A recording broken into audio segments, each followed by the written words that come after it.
Hello अस्सलाम वालेकुम everyone, welcome back to my channel Mariana official. आज हम बात करने जा रहे हैं आयशा उमर की नई शो लाजवाल बगैती। जी हाँ, आपने बिल्कुल सही सुना, लाजवाल बगैती। इस शो का असल नाम लाजवाल इश्क नहीं, लाजवाल बगैती है।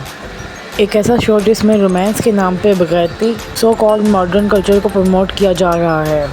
क्या ये असल में इश्क है या फिर टीआरपी के लिए छोटी हरकतें की जा रही हैं, चीप हरकतें? क्या ये हमारा पाकिस्तानी कल्चर है या ये वो इस्लामी जमहूरिया पाकिस्तान है जो कायद-ए-आज़म ने आज़ाद किया था इस लाजवाल बगैती के लिए? शो का नाम रखा गया है लाजवाल इश्क, लेकिन असल में इसमें दिखाया क्या जा रहा है? ऐसी चीज़ें जो हमारी सोसाइटी और कल्चर को डैमेज करती हैं। तो आयशा उमर अपनी बोल्ड ड्रेसिंग की वजह से पहले से ही बहुत मशहूर हैं। वो अपनी बोल्ड ड्रेसिंग और बोल्ड फ़ोटोशूट की वजह से पहले भी हेडलाइंस बन चुकी हैं। हमारी ड्रामा इंडस्ट्री पहले ही क्रिटिसाइज़म का शिकार है कि जहाँ पे फ्रेंडली और फैमिली कंटेंट ख़त्म होता जा रहा है, और ऊपर से अब ये शो, क्या यही है हमारे मीडिया की ज़िम्मेदारी कि इस तरह के शो को प्रमोट किया जाए जो मगरबी तर्ज के हों? नाम रखा गया है लाजवाल इश्क, मगर इसमें असल में लाजवाल बगैती है, क्योंकि जो चीज़ें इसमें दिखाई जा रही हैं उनका इश्क से दूर दूर तक कोई ताल्लुक़ नहीं।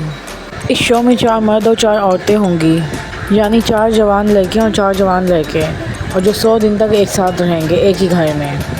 यानी कि आपने 3 महीने 10 दिन नामहरम मर्दों के साथ, 4 नामहरम मर्दों के साथ एक ही घर में 100 दिन गुजारने हैं।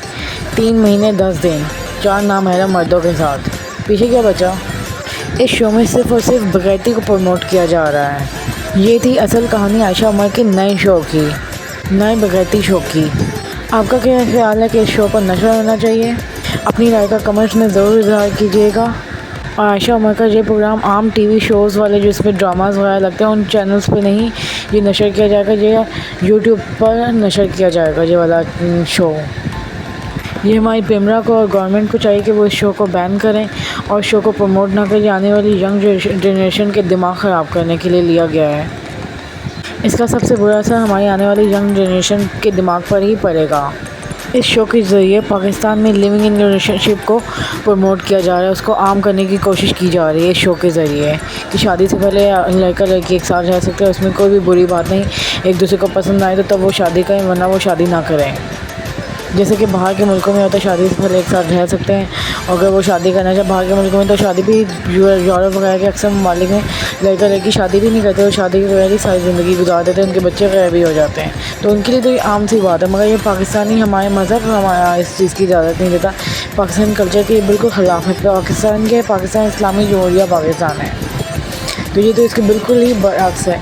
और जैसा कि उन्होंने बोल्ड ड्रेसिंग की हुई थी वो तो खुद करती हैं, और अब आने वाली यंग जनरेशन को भी ख़राब करने की कोशिश कर रही हैं। हमें चाहिए कि हम आयशा उमर को बाइकआउट करें, जैसे हमने एक बार अलीज़ा शाह को बाइकआउट किया था, फिर उनके ड्रामे देखना तक बंद कर दिए थे कि लोगों ने फिर उनको कास्ट करना ही छोड़ दिया। इसी तरह से हमें आयशा उमर से भी बाइकआउट करना चाहिए कि हम इनके ड्रामे वगैरह ना देखें, कोई भी इनका शो ना देखें, ताकि वो उनके ऊपर व्यूज़ ही कम आए। और व्यूज़ कम आने की वजह से जिसने भी इनको साइन किया होगा वो इनको खुद ही आगे से वो साइन करना छोड़ देगा, क्योंकि उसकी जो भी ड्रामे की रेटिंग वगैरह सोशल मीडिया किस चीज़ पर चलते हैं, रेटिंग और व्यूज़ पर चलते हैं। जब उसको देखा ही नहीं जाएगा, उसकी रेटिंग ही नहीं होगी, उसकी व्यूज़ ही नहीं होंगे, तो ये अपने आप ही फिर ये जो नए एक्ट्रेस हैं, जैसे कि ये अलीज़ा शाह थी जिसने वो एक वल्गर डांस किया था, उसके बाद उसको भी ऐसा लोगों ने अपने रिजेक्ट कर दिया, कि उसने काम करना छोड़ दिया। इसी तरह से आयशा उमर का भी यही करना चाहिए कि इससे बाइकआउट करना चाहिए, इस तरह के शो से भी बाइकआउट करना चाहिए कि पाकिस्तान में इस तरह के कल्चर को प्रमोट ना किया जाए, इस तरह के हराम कल्चर को। अपनी राय का ज़रूर इज़हार करिएगा। मेरी वीडियो को लाइक और मेरे चैनल को सब्सक्राइब करना बिल्कुल भी मत भूलिएगा। Thanks for watching. मिलते हैं नेक्स्ट वीडियो में, उस वक्त तक के लिए खुदा हाफिज़।